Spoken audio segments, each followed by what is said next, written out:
Well, I left Burry town about maybe 20 minutes, half an hour ago, and I've met these lovely people. It's Sue and Clive, and so where are you from, Sue? We're from Pontlanfraith, just north of Caerphilly. Ah, really? And what are you doing here then?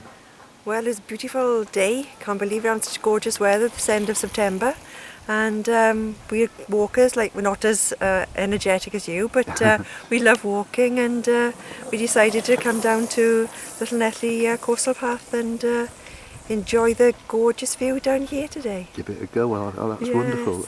And you, Clive, I mean, obviously you've been together for years, but you enjoy your walking as well? Very much so, and we take every opportunity to get out for a walk, and we're quite lucky we live quite close to the Brecon Beacons, Yes. so within 30 minutes we can be up in that area. Well, that's or right. 30 minutes down to the coast, so it's a lovely pastime. Yeah, absolutely. I mean, you're not far from the Heads of the Valley Road up there, aren't you? And That's there's right. lots of stuff that you can go off in different directions off there as well, isn't there? That's correct. And no, that's really interesting. And so, have you done any other of the coastal paths, Oh like my as an gosh, example, yeah. the Pembroke or any of those? We're often sort of Pembroke Tenby way. Yes. Done great chunks of that, Yeah. you know, that part of Wales. Yes. But it's mostly we mountains and sea people. Yeah. Yeah. We don't really mind. Quite a lot of local nice walks in our area where we live, Yes. so it's nice just to leave the car at home Yes. and just go walking. Get some exercise. Yeah. Exactly. We normally Yes. walk a couple of times a week. Yes. You know, hail, rain or, you know, sunshine really.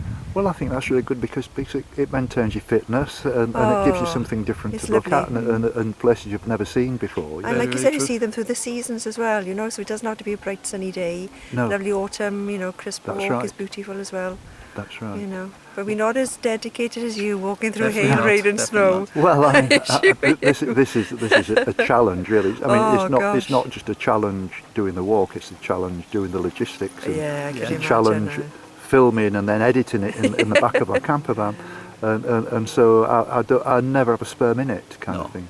Yesterday I walked over 20 miles, and Gosh, when I that's a got good back to stretch. the camper van, it was just a case of put all this film onto my computer, Yeah. go to bed. I got 11 hours solid, and I woke up this morning thinking, right, well, I need to edit it now. So I edited it, and that took me until 1:30, and then I got Wow. on the train and came here, and now I'm walking back. So it's a full program. You don't get a great deal of thinking time, really, in a funny kind of way, you know. But I'm thoroughly enjoying it, and the thing I like about it, with all respect, is I'm as free as a bird. I can do what I Yeah. like. I can come and go when I please. That's it. I've got a beer fridge in my camper van, and so I do like a beer when I've had a walk. Shoes And, off and a beer in your hand. yeah, absolutely.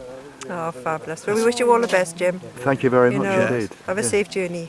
You're lovely people, and you've got such a sweet Welsh accent. It's absolutely lovely. I could listen to you for hours. And we Thank catch you. catch up with you further Yeah, east on you the never know. South Yeah, Wales. yes, Our lovely. paths may cross again. Yes, and when you find me on YouTube or Facebook, send me a message. We will, we will. It'd be very nice to hear from you again. You take Certainly, care, thank you. okay? Look after yourself. Thank you very much. Okay.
Good afternoon. It's 2 o'clock on Sunday the 30th of September and I'm waiting here for the 14:13 train, which is going to take me back to Llanelli, which will be for the last time on this particular stretch of railway track travelling north. And I'm not saying I'll never be here again, because I might need it to go to Swansea in the future, but I certainly won't be travelling in the Carmarthen direction again. Today's plans had to be scrapped because my phone stopped working again. The SIM card kept saying, well, it kept saying no SIM card, and the only way to solve the problem was once again to drive into Swansea to Virgin Media, which I did at 9 o'clock this morning, but they didn't open until 10:30, so I had plenty of time to kill. But I'm pleased to say that the manageress, Michelle, who was actually from Hull at Virgin Media, sorted me out good and proper. We spoke exactly the same language. I got a new SIM card and also signed a new contract that gives me more data, and that should do the trick. There's nothing worse, apart from maybe breaking a leg or having a heart attack or something like that, than having a telephone that doesn't work, because I need my iPhone for all my information, all my contacts, and also all my data, all my maps, everything else. And when it doesn't work, it irritates me no end. And so hopefully this has fixed it, because this is the third time in a month since I got this telephone that I've had problems, and hopefully this will be the last of it. I was hoping to have started today on the Gower Peninsula, which is a 38-mile walk around the Gower Head, and then heading off in the direction of Swansea. Excuse me, I've got a runny nose again. But in getting out the timetables for the buses and working it out in fine detail, how far I want to walk and which buses I can catch, I've been working off the timetable which actually expires today. The new timetable starts tomorrow, but there's nothing on the internet to tell me anything about bus timetables. They're still showing the September up to the 30th September timetable, and hopefully in the morning I will get information, and that will allow me to plan. So I couldn't really have gone walking around the Gower Peninsula anyway, given that it's a Sunday service today and all the buses didn't seem to fit in with my plans at all. So let's hope that that's going to solve itself. I did meet some people when I was walking on the Pembrokeshire Coast path from, I think I was walking from Newport to Fishguard, and I met Julian and Janet, who are from Swansea, and I was rather hoping to meet them this weekend, and the whole arrangement has kind of fallen apart, and I'll get a chance to do that later in the week, and it'd be very nice to meet up with them again. They were very, very nice people, lovely people. But today for me is just a simple task of walking from Llanelli back to the campsite. Yesterday when I walked from Buryport, yesterday afternoon when I walked from Buryport to Llanelli, I got to Llanelli by about 6 o'clock, but I still had about 5 miles to go, which means I would have got back in total darkness, and so I thought it's better to do it this afternoon, where it'll be obviously daylight and it'll give me plenty of time, and I can get one or two things done this evening. I didn't really want to take any risks, and given that I couldn't carry on onto the Gower Peninsula, it seems to make sense to just have a short walk, bearing in mind that I have put quite a heavy, busy week in this certainly in the last 4 or 5 days. So it's back to Llanelli, and that's the plan. Just waiting for the train, so here we go.